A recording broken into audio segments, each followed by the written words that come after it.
happen at any moment. This is an extremely dangerous. Russia and Ukraine tonight, the White House calling this an extremely dangerous situation, claiming military action by Russia could happen at any moment, in their words. Secretary of State Antony Blinken now headed to Ukraine, and our senior foreign correspondent Ian Pannell is there. Tonight, an urgent diplomatic mission to stave off a potential war in Ukraine as the White House ramps up the rhetoric, claiming military action by Russia could happen at any moment. This is an extremely dangerous situation. We're now at a stage where Russia could at any point launch an attack in Ukraine. Today, more Russian troops and hardware arriving in Belarus to Ukraine's north for war games, adding to the pressure from thousands already massing to the east. The Kremlin threatening a military technical response unless there's a guarantee Ukraine won't join NATO. Russians threaten military response unless there is a guarantee Ukraine will not join NATO. That is the subject matter. Russia threatening military response unless there is a guarantee Ukraine will not join NATO. This is your brother Kadar Bun of Mississippi Jim Gulf Coast. I'd like to give all praise, honor, and glory to Yahweh, by Hashem Yahushai, by Hashem Rahak Kwadash. Double honors are given unto the apostle elders of Great Millstone, men who have labored and suffered in this truth for over 30 plus years, making their lives and their bodies a living sacrifice. Also like to send a shalom to the hopefully elect, the 1/3 of the nation of Israel, spread throughout the four corners of planet Earth, north, south, east, and west. Also like to send a shalom to the various GMS camps, heads of those camps, and elders as well. Also like to also send a shalom to you Akim out on the highways and hedges, bringing out this 100% truth, walking in one spirit, one body in Yahushua, not named GMS, to you all, shalom. Lord willing, this be edifying. Mainly it's just going to be just a little brief history. A little brief run down the road in history, how we've gotten to this point. And maybe this may be one of three, or maybe one of four, or maybe one of two videos that I may do. This subject matter interests me greatly because I remember when the so-called state of Russia today was called the USSR, back coming up as a kid, as a child. The name of Russia has been formally given to them after Mikhail Gorbachev and Ronald Reagan made a deal back in '89. And we broke up what is formerly known as the USSR. But we're seeing today that Russia is making strategic moves, that those splinter groups that was a part of the USSR prior to this, to Gorbachev and Reagan making that deal, Russia's making a strategic play that the states that were within the umbrella of the USSR do not move forward with joining NATO. And this is that has a lot to do with why you're seeing these pick up in military action.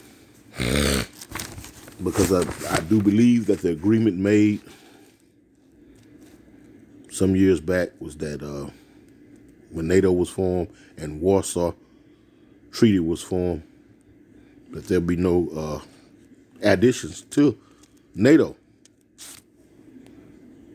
And as usual, you know, the United States of America, or the United States Snakes of America, they always go back on their word. This is all prophecy. Anyway, I'm going to let this play on, and I'm going to read a few things for your articles. President Putin has created this crisis by amassing 100,000 Russian troops along Ukraine's borders. This includes moving Russian forces into Belarus recently for joint exercises and conducting additional exercises on Ukraine's eastern border. Secretary Blinken now en route to the region for talks in Ukraine, then a face-to-face with the Russians. It could make the difference between war and peace.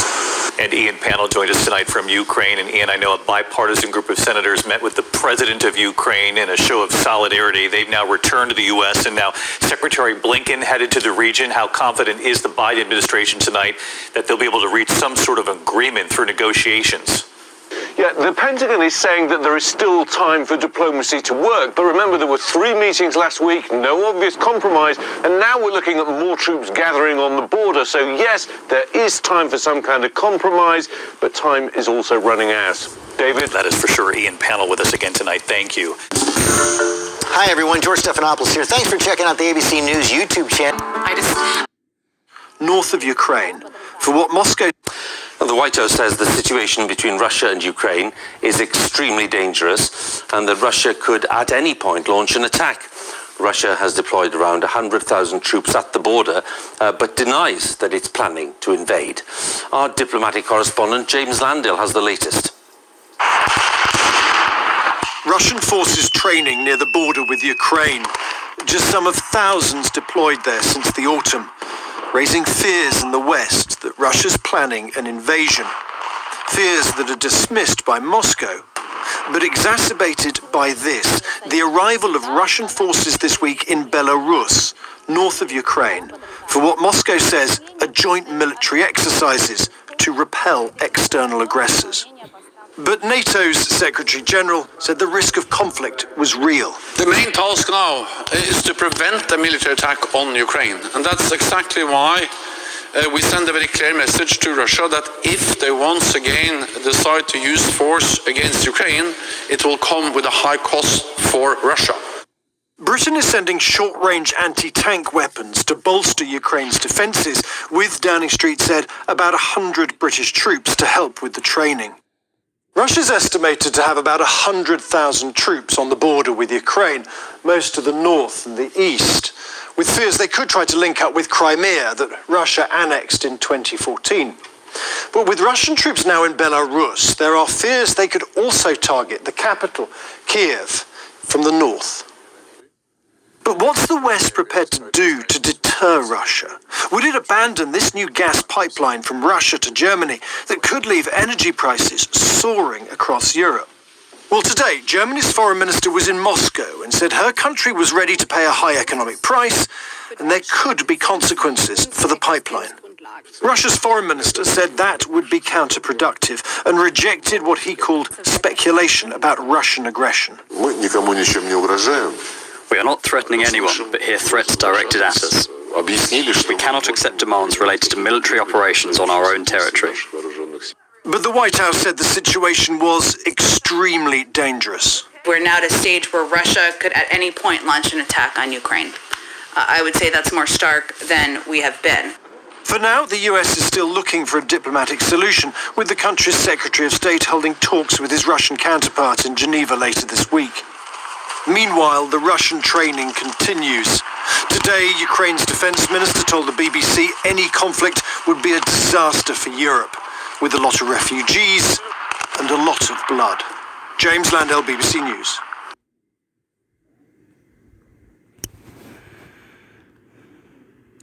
Did the West promise Moscow that NATO would not expand? Boris Yeltsin was very weary about NATO expansion, but did not oppose it, according to declassified memos, we understand. Now, the whole deal going on with Ukraine, Belarus, these states and whatnot. First, we need to get a little history on when did NATO come about? Real quick. NATO, otherwise known as but it's called the Northern Atlantic. It's called the Northern Atlantic Treaty Organization. It was created in April of the 4th, 1949, in the District of Columbia, Washington, D.C. Excuse me. Now, let's see why it was formed real quick. Okay. It says the North Atlantic Treaty Organization was created in 1949 by the United States, Canada, and several Western European nations to provide collective security against the Soviet Union. NATO was the first peacetime military alliance the United States entered into outside of the Western Hemisphere. Now, was NATO formed after World War II? Let's go there real quick. It says the Northern Atlantic Treaty Organization, NATO military alliance established by the North Atlantic Treaty, also called the Washington Treaty of April 4th, 1949, which sought to create a counterweight to Soviet armies stationed in Central and Eastern Europe after World War II. Founding members. Let's go to Britannica real quick. We just running, just getting a little insight on what we're seeing on TV here. Let's see, North Atlantic Treaty Organization, otherwise known as NATO. Let's start at the top. Military, NATO,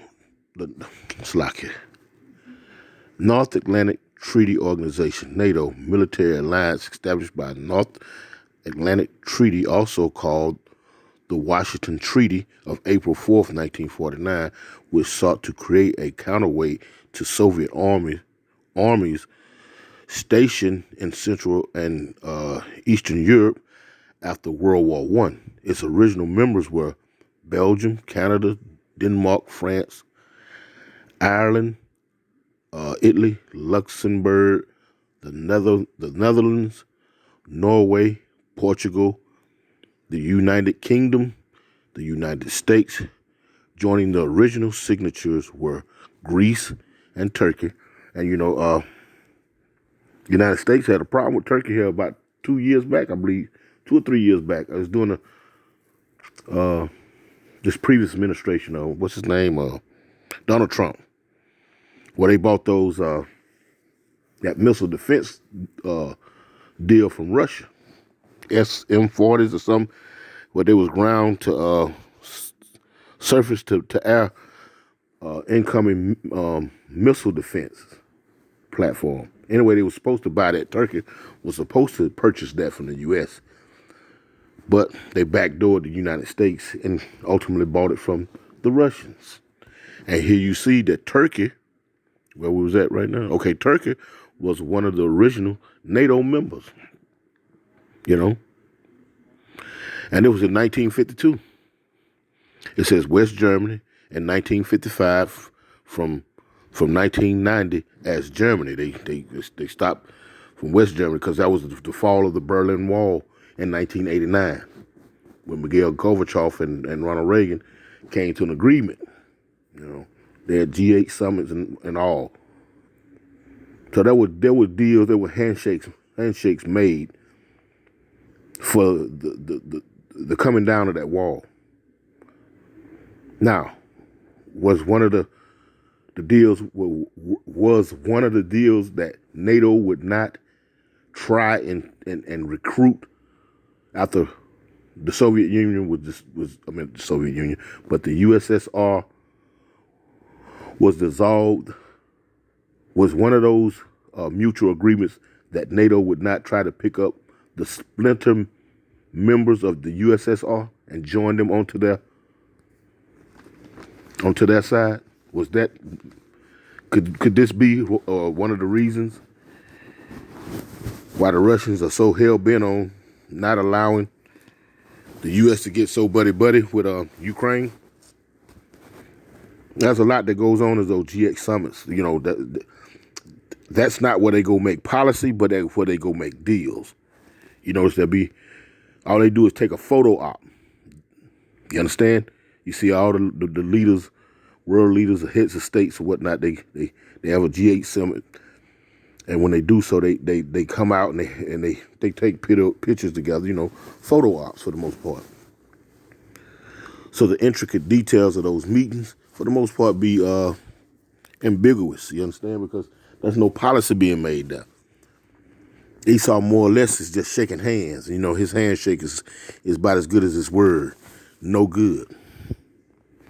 But we're just throwing out there in the air, allegedly, could that be why Russia is being so hell-bent on not allowing the Ukraine and the Western empires or United States or NATO to get so close to one another? Are they violating a treaty? Are they violating an agreement that was made between Gorbachev and Ronald Reagan? Going back 30 some odd years. You understand? Anyway, let's see what it says. Germany, West Germany from 1955, from 1990 as Germany. Spain was an original signature. 1982, the Czech Republic, Hungary, and Poland. Now, remember those right there, Hungary and Poland.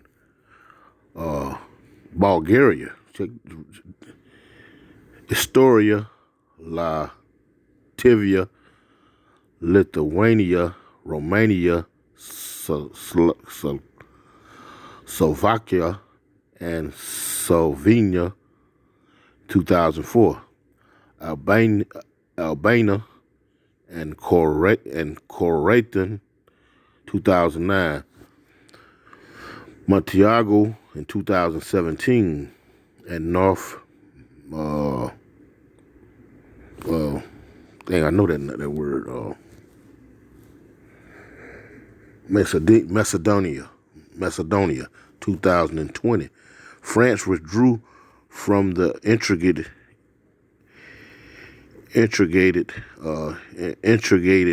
military command of NATO in 1966, but remained a member of the organization.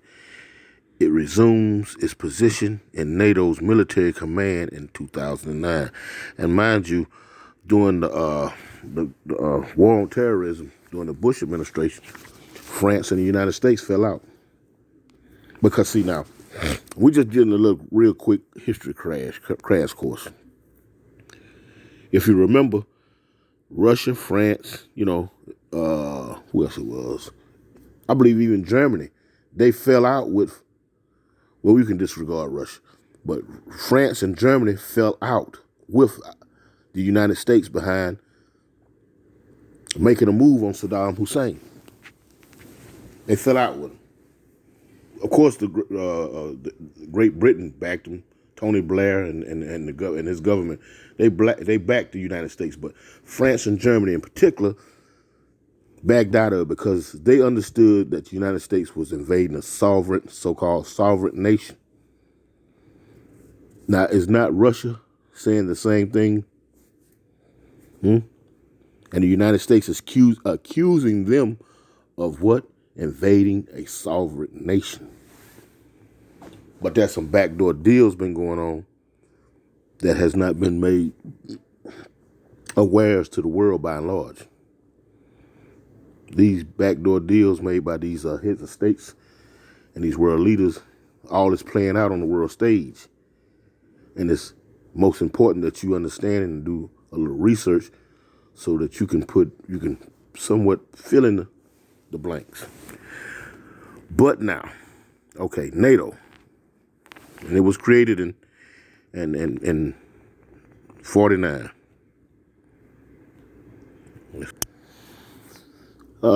This is Radio Free Europe, Radio Liberty, and it reads, Russia did the West promise Moscow that NATO would not expand. Well, it's complicated, says Mike Eagle. Let's read a little bit about this. This is an article from May 19th, 2021. And we're going to read a little bit into this. It says Soviet leader Mikhail Gorbachev, second from the left, shake hands with U.S. Vice President George Bush as President Ronald Reagan stands behind them before talks in New York, December 1988. Some myths go back millennium. This myth, listen to how he states it. You understand? This myth, because they can never be, anything that Esau bring you, it has to be ambiguous at best, unless they're trying to run a propaganda war against you. You understand? But when they're involved in something that's supposed to be nefarious at best, it's going to be ambiguous. You understand? It's going to be shady. You know, it's going to be milky gray kind of, you know what I'm talking about? You know, if I'm making any sense. But let's keep reading. It says, this myth, if it is one, always leaving that room for error, for what if. This myth is, if it is one, goes back to 1990, and just over 3 decades later, it continues to form a central grievance in Russian President Vladimir Putin's testy narrative about Moscow ties with the West. It says, it's the question of NATO expansion. It's the question of NATO's expansion and unheld scab that with Russian Western relations at their lowest ebb since the Cold War has been picked off yet again and is now bleeding into public view. What's the scab? See, these things that they be trying to hide, you know, talking about, you know, they're gonna all come into question. You know, they're gonna all come into question. Let's see. Real quick, let's see. It says right here, we're gonna start again right at the top. Let's go to.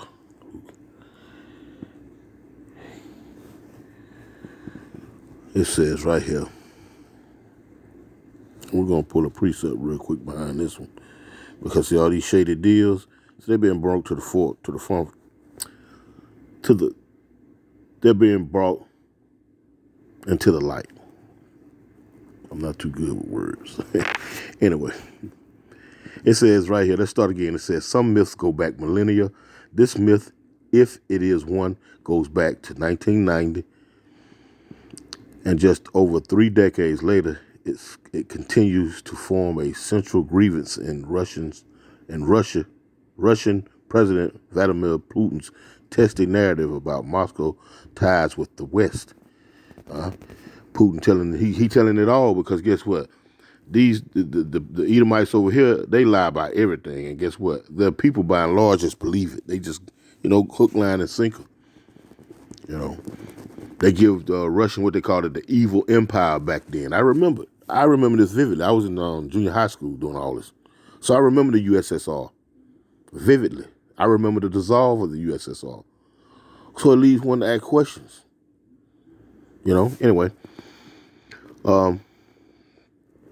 It's the question of NATO's expansion and an unhealed scab that with Russian Western relations at their lowest ebb since the Cold War has been picked off yet again and is now bleeding into public view. Now, it's back in the forefront. From the 1990s, here we're in 2022. This is Luke 8:17, and straight to the point. And it reads, for nothing is secret that shall not be made manifest, neither anything hid that shall not be known and come abroad. Now I think there's another one. Let's see what it is. I think it's Mark. Let me go real quick. I think Mark 4:22. Just to back that up. Just saying the same thing more or less. Because see all these little secret little backroom deals, it's coming to the forefront. Let's see, is it 22? Yes, this is Mark 4 and 22, and it reads, "For there is nothing hid which shall not be manifest, neither was anything kept secret, but that it should come abroad." So all these things are coming out. The Most High is making strategic moves. These devils do all these backroom deals and whatnot, but guess what? They so busy crisscrossing one another that it got to come out. That's basically what we're seeing. It says casting the issue into the spotlight. Listen to that, huh? Casting the issue into the spotlight. This time was not an angry trade from Putin, but a report by the London-based think tank Chatham House, which in May 13th publication aimed to dispel a host of what is called myths and misrepresentation that have shaped Western thinking and kept it from establishing a stable and manageable relation with Moscow. Yeah, you laugh. You know what I'm talking about?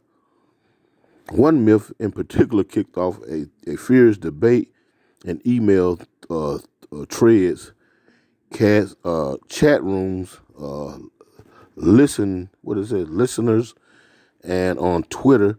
Russia was promised that NATO would not enlarge. Russia was promised this. Why you? That begs you to ask. Why are they making such a hard move on Ukraine? Now, when they split, when the USSR had split in the late 80s, early 90s, well, it was like, I think, 89, they made this big thing about Reagan and Mikhail Gorbachev being friends. You know what I'm talking about? You had a communist leader and you had a capitalist, a president who used to be an actor. Because, if you don't know, I'm quite sure anyone who hears this already knew this, that Ronald Reagan was a politician out of the state of California. He was governor of California during the L.A. riots, I believe. Was it the L.A. riots? He went way back. He went back. But anyway, here you have a actor turned president and a communist leader, become friends, and they make that the whole write up. That was the cover up for what was being said and why they were so friendly.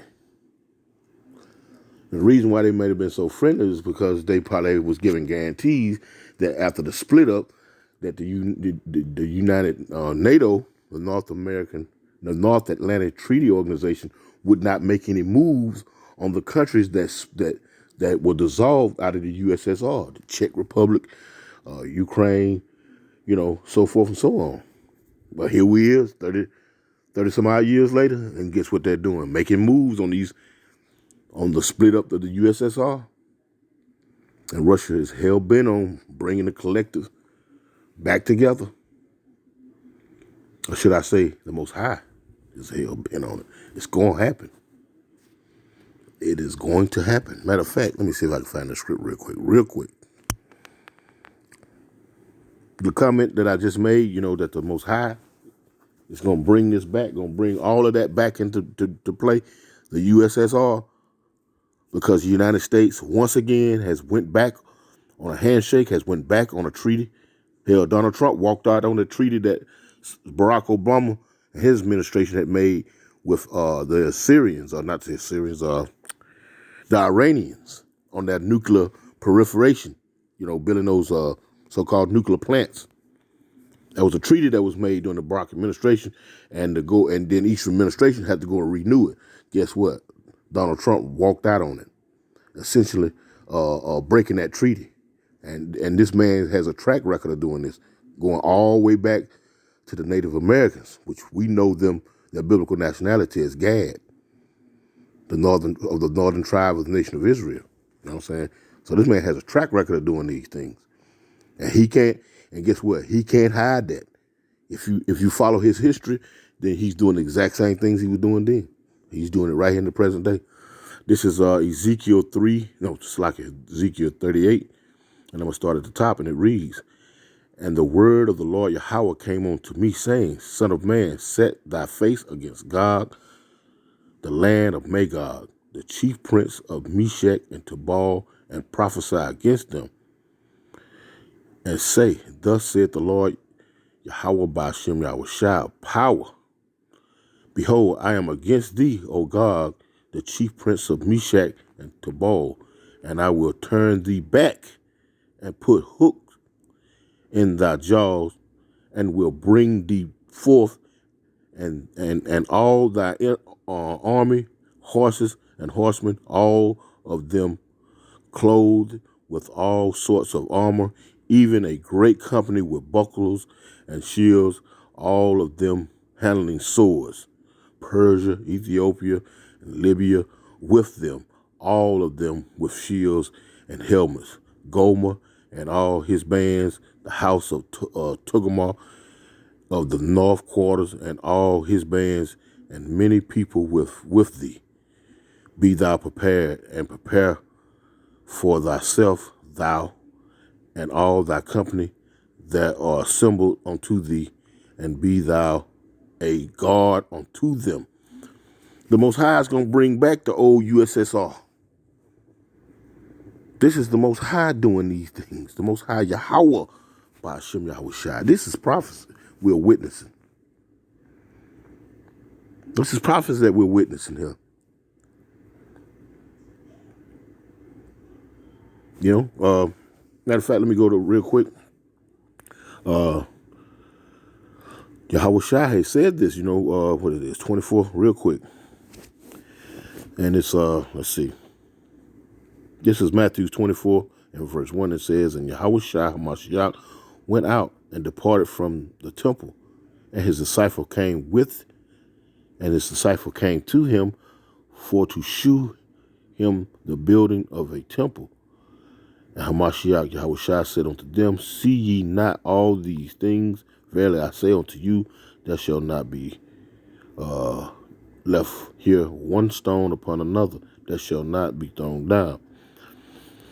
And verse 3, and it says, And as he sat down on the Mount of Olives, the disciples came unto him privately, saying, Tell us, when shall these things be?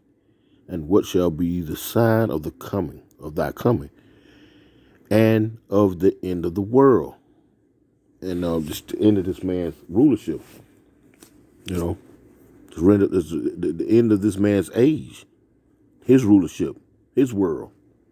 And Hamashiach Yahushua answered and said unto them, Take heed that no man deceive you, for many shall come in my name, saying, I am Hamashiach, and shall deceive many, and ye shall hear of wars and rumors of wars.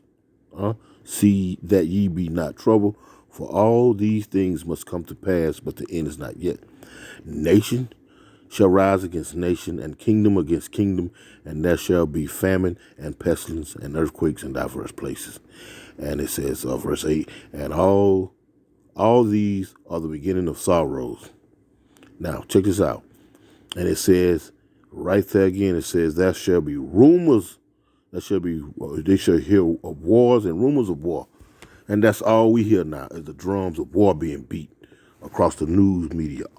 The mainstream news media, that all the day long. They can't hide this stuff any longer. But guess what?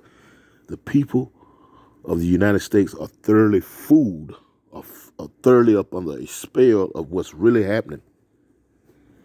They don't understand that the things that happened 30, 40 years ago, or 4 decades back, are playing themselves out here in present day. When you're more concerned about holidays and, getting the bag and, looking your freshest and your flies and whatnot, you're not concerned about the important things. You're not concerned about the mature things. And therefore, these things are going to take people by surprise. Anyway, let me keep reading. The USSR. Okay, here we go. Right, let's start back right here. It says, one myth in particular kicked off a furious debate in email threads, chat rooms,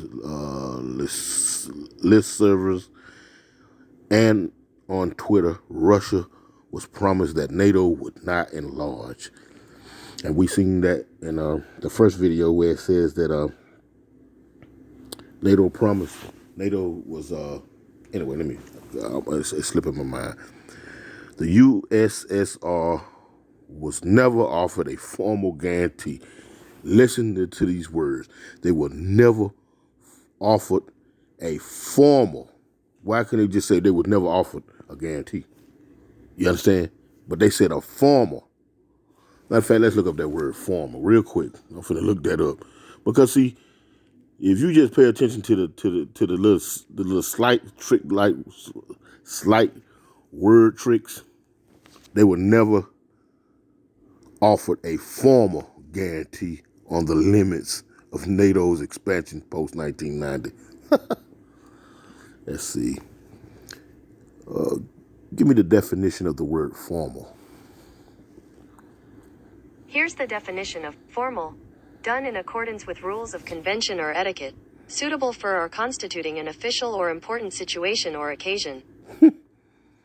It says done in accordance with rules of conversations or etiquette, suitable for constituting an official or important situation or occasion.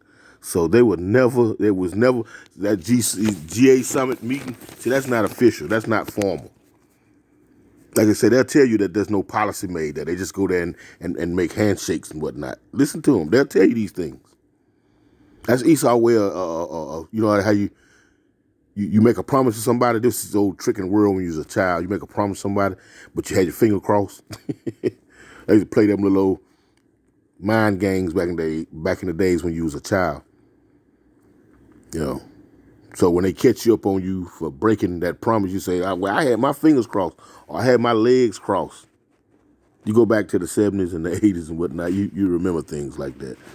But that's pretty much what the United States did to Russia. Allegedly. This is what they done to you, to the Russians, you know. Anyway, let me read one more. It says, done in accordance with rules. Okay, we read that. An official, sanction, or recognized. Yeah, it wasn't official. It wasn't recognized by anybody else. You understand? It wasn't sanctioned.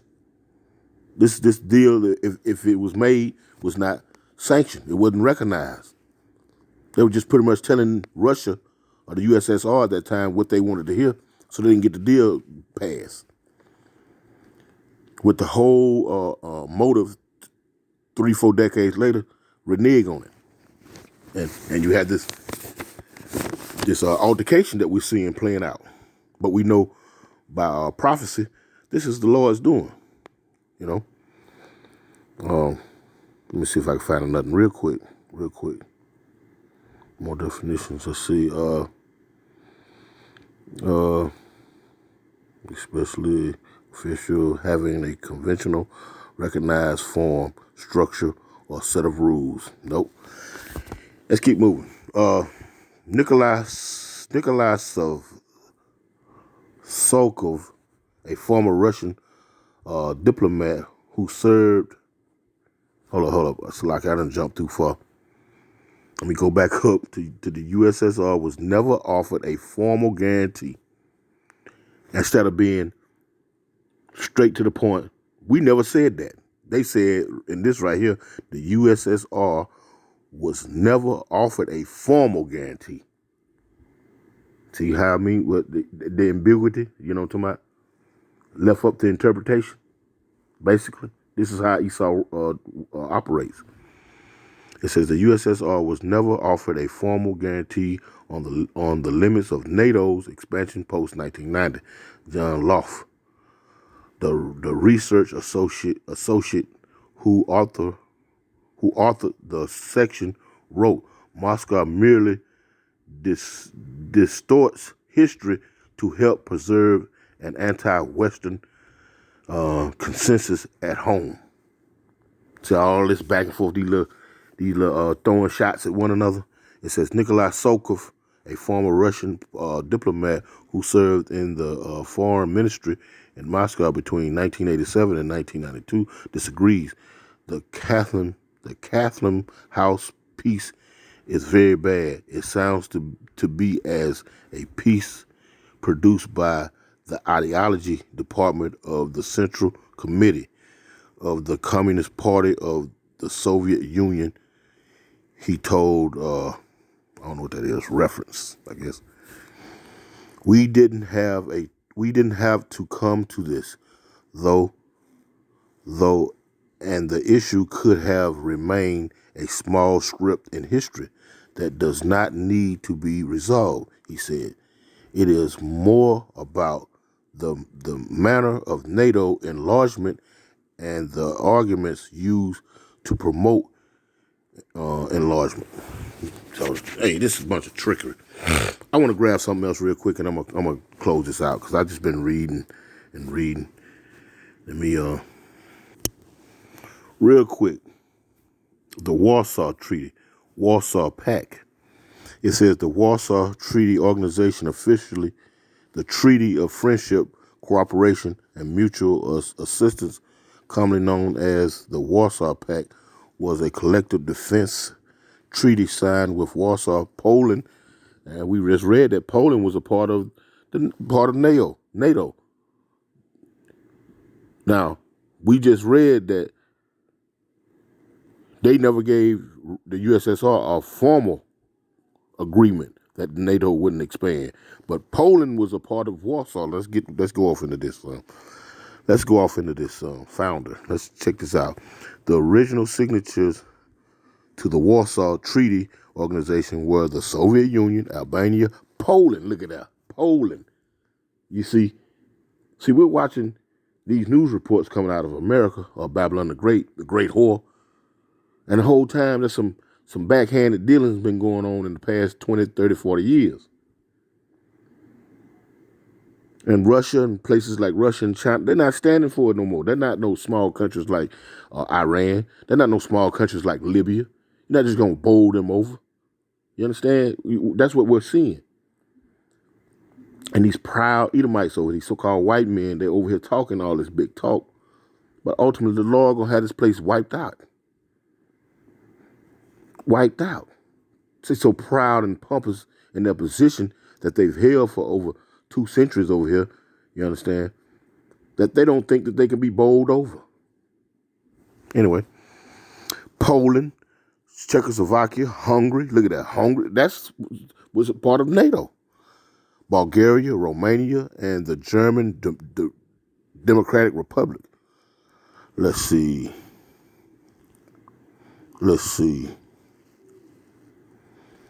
It says, what is the Warsaw Pact and why was it created? Let's go into it. It says the Warsaw Pact was created in reaction to the integration of West Germany, the integration of West Germany into NATO in 1955, as per the London and Paris Conference of 1954. Dominated by the Soviet Union, the Warsaw Pact was established as a balance of power. Now, NATO was a counterweight to the power of the Eastern and Central European power, which is Warsaw. You understand? It says Soviet Union dominated by Warsaw was established as a balance of power to NATO. Eastern Germany withdrew from the pact following Germany's reunification in 1990. Whew, boy, this is something serious. We're watching some real history play out right before our eyes. And we're going to read a little bit of this and we're going to close out, Lord willing. It says the Warsaw Treaty Organization, or WTO, officially the Treaty of Friendship, Cooperation, and Mutual Assistance, commonly known as the Warsaw Pact, or WP, was a collective defense treaty signed in Warsaw, Poland, between the Soviet Union and 7 other Eastern Bloc socialist republics of Central and Eastern Europe in May of 1955 during the Cold War. The Warsaw Pact was the military complement to the Council of Mutual Economic Association, ECO, the regional economics organization for the socialist state of Central and Eastern Europe. The Warsaw Pact was created in reaction to the integration of West Germany into NATO in 1955 as per London and Paris Conference of 1954. And it gives you Albania members, Bulgaria, Czechoslovakia, East Germany, Hungary, Poland, Romania, Soviet Union. And some of these countries have signed on with NATO. It says dominated by the Soviet Union, the Warsaw Pact was established as a counterbalance, as a balance of power to NATO. There was no direct military confrontation between the two organizations.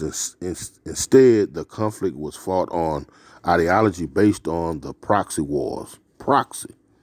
Both NATO and the Warsaw Pact led to the expansion of military forces and their integration into the respective blocs. Its largest military engagement was the Warsaw Pact invasion of Czechoslovakia in August of 1968 with the participation of all Pact nations except Albania and Romania, which in part result in Albania withdrawing from the Pact less than a month later. The Pact began to unravel with the spread of revolution of 1989 through the Eastern Bloc, beginning with the Solidarity movement in Poland. Its electoral success in June of 1989 and the pan-European panic in August of 89. East Germany withdrew from the Pact following Germany's reunification in 1990 on 25 February 1991 at the meeting in Hungary.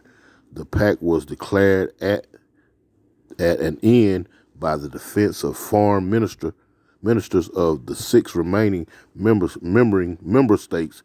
The USSR itself was dissolved in December 1991, although most of the former Soviet Republic formed the Collective Security Treaty Organization shortly thereafter. In the following 20 years, the Warsaw Pact countries outside the USSR each joined NATO. And that's why, allegedly, why Russia is beefing up. Because allegedly, in that G8 summit between USSR and the U.S. under Reagan and Gorbachev, that was a handshake done. That NATO would not bring in any of the splintered nations that came off of USSR. And what do we see today? They're bringing them into NATO. Those splintered nations of the USSR. But the Lord, the Most High, Yahweh B'Shem Yahushua, is going to put a hook in the mouth of Russia and make them get back together. Ultimately. This ain't going to go down like the United States thinks it's going to go down. It says, although most of the former Soviet Republic formed the Collective Security Treaty Organization shortly thereafter, in the following 20 years, the Warsaw Pact countries outside the USSR each joined NATO, East Germany, through its reunification with West Germany, where it was breaking down that wall. Mr. Gorbachev, tear down this wall. Go research Ronald Reagan's speech. And in Czech Republic and Slovakia as separate countries, as did the Baltic states, which had been part of the Soviet Union. Anyway, a quick rundown. Could that be the reason why Russia is so hell-bent on not allowing Ukraine to be brought into NATO? Anyway, I've rambled on long enough. Lord willing, this was edifying. Just a quick history rundown. And with that, I want to give all praise, honor, and glory to Yahweh B'Shem Yahushua. Double honors to the apostle elders of Great Millstone. Shalom.